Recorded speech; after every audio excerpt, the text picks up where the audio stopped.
এই সিফাত কোথায় সিফাত? আর সিফাত, তুমি মন খারাপ করে কেন বসে রয়েছো কেন? ভালো লাগতেছে না।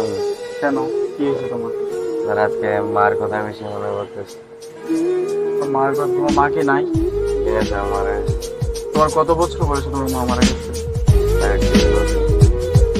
কার কথা বেশি মনে পড়তেছে? আর কার কথা বেশি মনে পড়তেছে? বাড়ির কথা। দেখো, শহরে যেহেতু আসছো, তোমাকে তো পড়াশোনা করতে হবে, এখন তো মনে পড়লে